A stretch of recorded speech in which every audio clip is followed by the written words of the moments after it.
Halo Indonesia, halo Surabaya. Kenalkan, kami dari tim Onlo, Universitas Pelita Harapan Surabaya. Saat ini kami akan memperkenalkan sebuah aplikasi bernama Onlo. Onlo merupakan aplikasi penyedia jasa hukum. Melalui Onlo, akses pelayanan hukum menjadi lebih mudah dan efektifnya. Onlo menghubungkan konsumen dengan para ahli hukum terbaik tanpa ribet, membuat proses hukum lebih transparan, terjangkau, dan nyaman dengan Onlo. Kami dari tim Onlo memiliki beberapa anggota, yaitu saya sendiri, Kameron Santoso, kemudian ada Kak Gaston, Halo, saya Gaston. kemudian ada Kak Gerin, halo saya Gerin, kemudian ada Kak Ivana, Halo, saya Ivana. kemudian ada Kak Ovi, Halo, saya Ovi. kemudian ada Kak Stefani,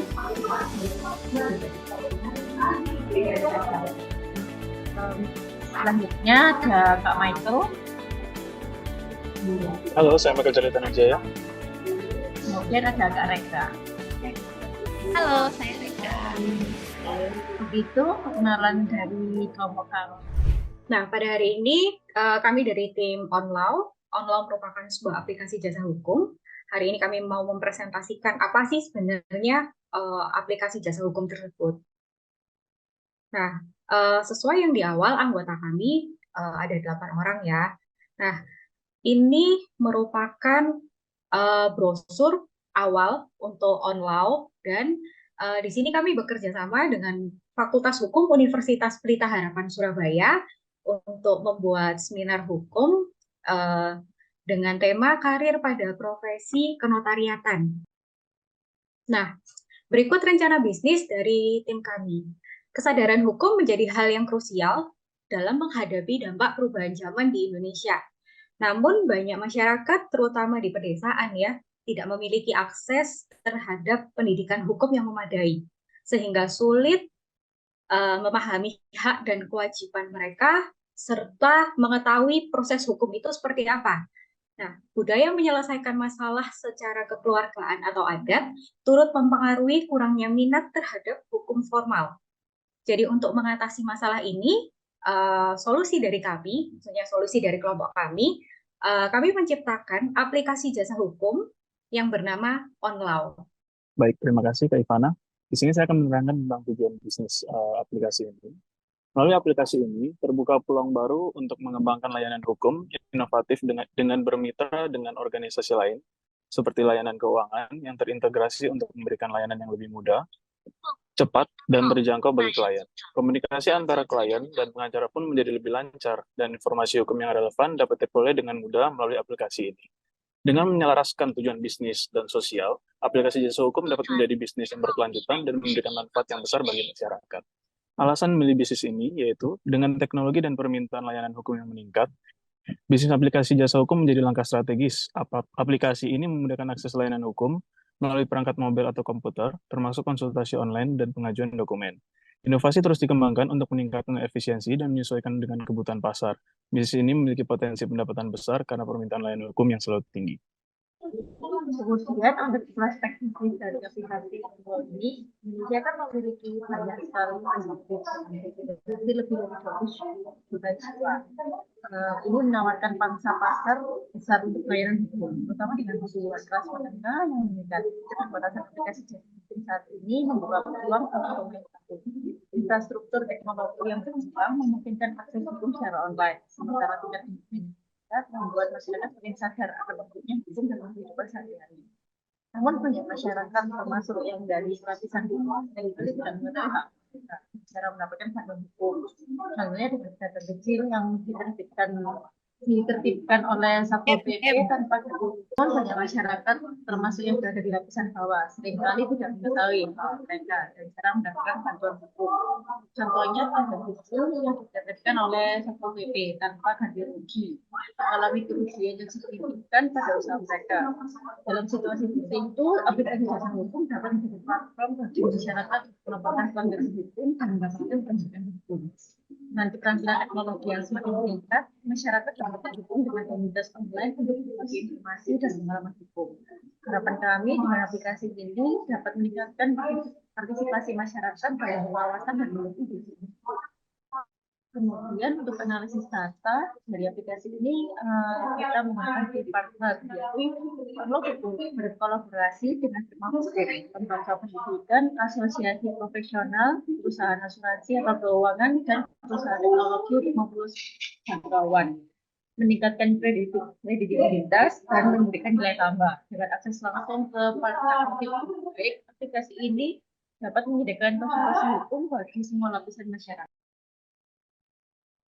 Ya, saya akan menjelaskan tentang key activities. Key activities adalah kegiatan penting yang dilakukan oleh sebuah bisnis agar dapat beroperasi dengan mulus. Eh, Key activities di bisnis model dalam konteks aplikasi layanan konsultasi hukum ini, yaitu OnLaw, adalah untuk menghubungkan para sarjana advokat hukum dengan pengguna, fasilitas konsultasi, dan algoritma kecocokan klien, mengembangkan algoritma yang canggih untuk bisa mencocokkan kemauan atau kebutuhan spesifik para klien dengan konsultan hukum yang sesuai.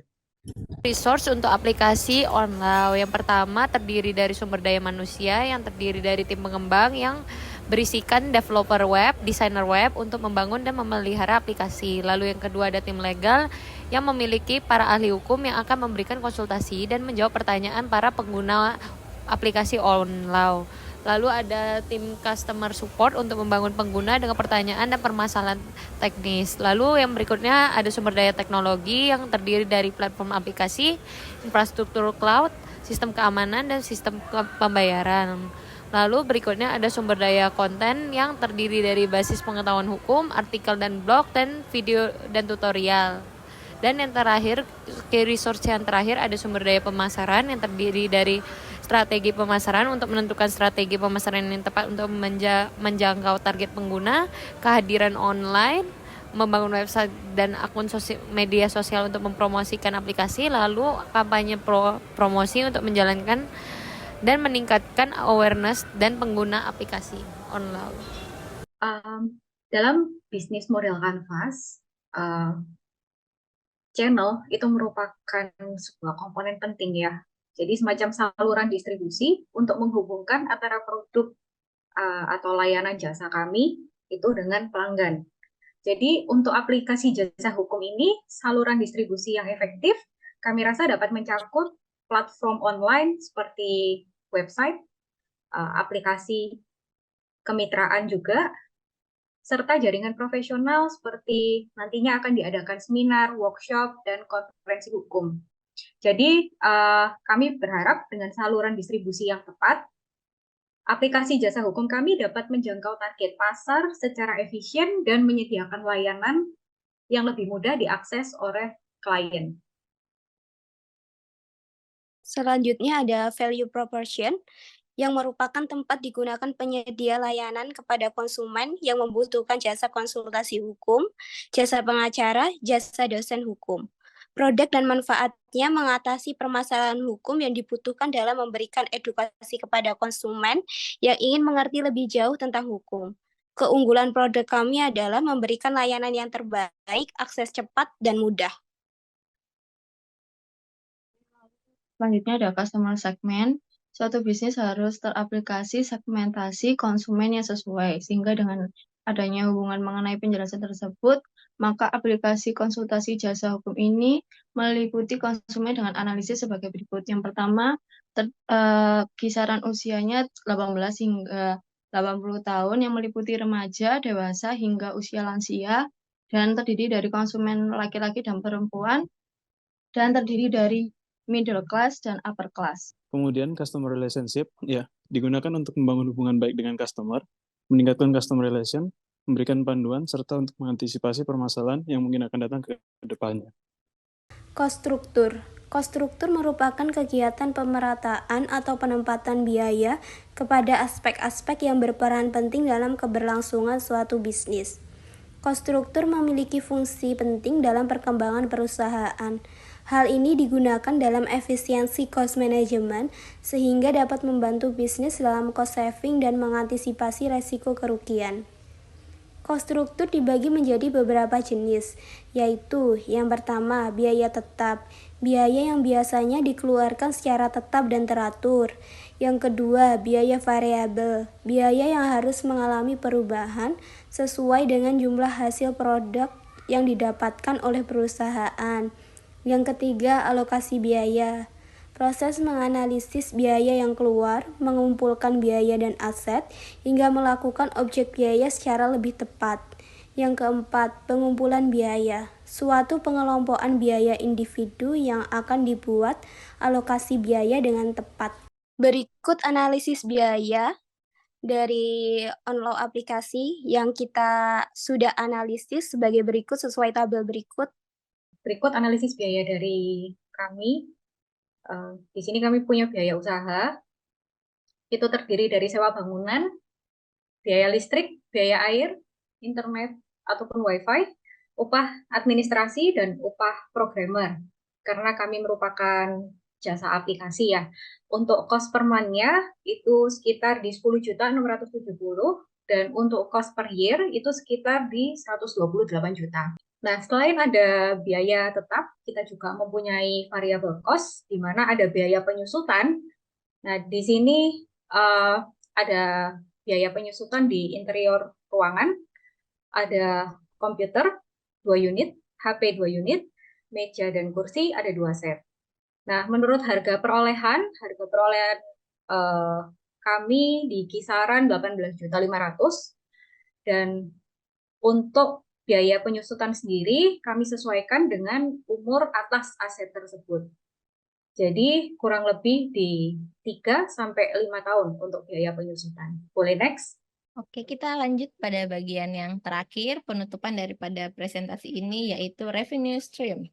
Revenue stream ini merupakan pendapatan ya, pendapatan perusahaan atau aliran pendapatan perusahaan. Jadi sumber pendapatan perusahaan. Perusahaan kami tuh aliran dananya tuh dari mana-mana. Dari aplikasi ini terdapat 4 yang bisa kami sampaikan kepada Anda sekalian. Yang pertama, kami mendapatkan aliran masuk biaya melalui aplikasi ini, yaitu biaya admin.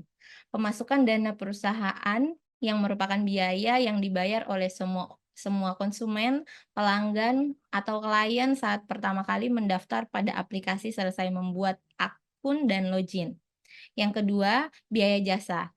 Pemasukan perusahaan yang didapatkan dari klien setelah klien menggunakan jasa yang aplikasi tawarkan. Bagian yang selanjutnya yaitu revenue stream. Revenue stream adalah satu bagian terpenting dalam sebuah usaha atau bisnis. Revenue stream merupakan pendapatan perusahaan atau aliran dana masuk ke perusahaan sehingga dapat digunakan untuk menghasilkan laba yang lebih besar dan menciptakan peluang bisnis serta lapangan pekerja yang lainnya. Undang-undang yang mengatur tentang informasi dan transaksi elektronik yaitu Undang-Undang Nomor 19 Tahun 2016 mengatur juga dalam pasal 1320 KUH Perdata.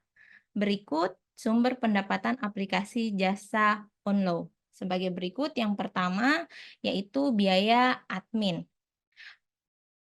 Pemasukan dana perusahaan dari selesainya proses registrasi konsumen merupakan biaya yang dibayar oleh semua konsumen atau pelanggan atau klien saat pertama kali mendaftar pada aplikasi, selesai mengisi data diri, membuat akun pengguna, dan login.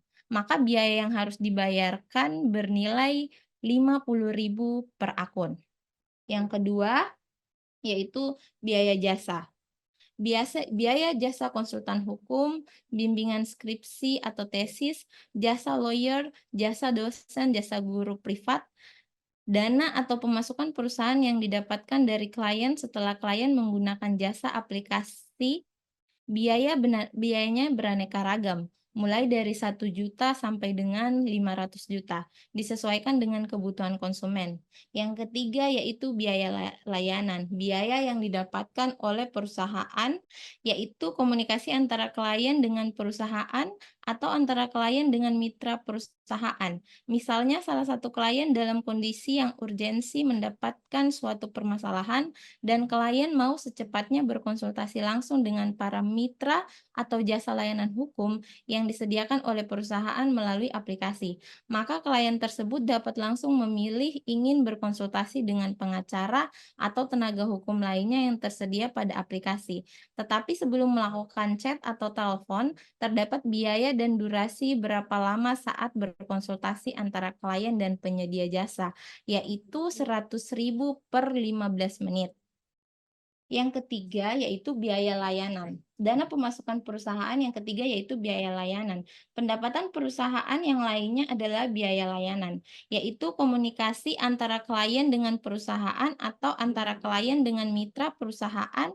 Misalnya salah satu klien dalam kondisi yang urgensi mendapat suatu permasalahan dan klien mau secepatnya berkonsultasi langsung dengan para mitra atau jasa layanan hukum yang disediakan oleh perusahaan melalui aplikasi, maka klien tersebut dapat langsung memilih ingin berkonsultasi dengan pengacara atau tenaga hukum lainnya yang tersedia pada aplikasi. Tetapi sebelum melakukan chat atau telepon, terdapat biaya dan durasi berapa lama saat berkonsultasi antara klien dan penyedia jasa, yaitu 100.000 per 15 menit. Dan biaya pendapatan perusahaan yang terakhir yaitu deposit pemesanan awal. Jadi pada pemesanan awal ini, para klien sebelum deal memesan jasa yang diperlukan, para klien itu wajib membayar deposit sebesar 20%. Dan biayanya ini bervariasi, tergantung pada jasa mana yang dibutuhkan, yaitu kisaran dari 1 juta sampai 500 juta tadi. Maka 20% itu dapat dihitung dari antara 1 juta sampai 500 juta sesuai dengan jasa yang dibutuhkan oleh konsumen. Dan deposit ini menjadi pemasukan perusahaan karena jikalau di pertengahan jalan atau sedang berjalan, konsumen membatalkan atau tidak jadi memakai jasa aplikasi, maka dana deposit otomatis langsung masuk ke perusahaan. Dana deposit tidak dikembalikan lagi kepada konsumen. Mungkin ini empat bagian yang bisa kami dapatkan dana aliran masuk pada aplikasi yang kami buat. Terima kasih. Berikut bisnis model Canvas untuk Law Application. Di sini ada 9 poin. Yang pertama ada key partner, key activities, key resource, value proportion, customer relationship, channel, customer segment, cost structure, dan revenue source. Jadi dengan adanya template ini memudahkan dari tim kami untuk menjalin kemitraan dengan para pakar hukum. Oke, kesimpulan dari bisnis kami yaitu aplikasi hukum online memberikan kemudahan akses bagi pengguna untuk mendapatkan konsultasi hukum secara online dari para ahli hukum yang terdaftar. Selain memberikan keuntungan bagi pengguna, aplikasi ini juga memperluas jangkauan klien bagi ahli hukum tanpa batasan geografis, meningkatkan produktivitas dan pendapatan mereka. Dengan membantu membangun reputasi di dunia digital dan menyederhanakan manajemen konsultasi, aplikasi ini diharapkan dapat terus berkembang dan memberikan kontribusi positif dalam meningkatkan akses terhadap keadilan bagi masyarakat. Kami harap melalui aplikasi ini dapat membantu orang-orang yang membutuhkan jasa hukum dan bermanfaat ke depannya. Terima kasih. Dengan kesimpulan yang telah dijabarkan oleh teman saya, kepada para penonton sekalian, maka kita sudah berada pada ujung akhir daripada video ini. Akhir kata, jika ada kesalahan dalam pengucapan ataupun kesalahan kata dalam presentasi kami di PPT, kami mohon maaf untuk seluruh masyarakat Indonesia dimanapun kalian berada, dan kami mengucapkan banyak terima kasih telah setia menonton video ini dari awal, pertengahan, hingga pada akhirnya. Saya, Reka Selva Setiani Wuriditi, mewakili tim Unlaw, kami undur diri. Sampai jumpa pada video kami yang berikutnya ya. Bye-bye.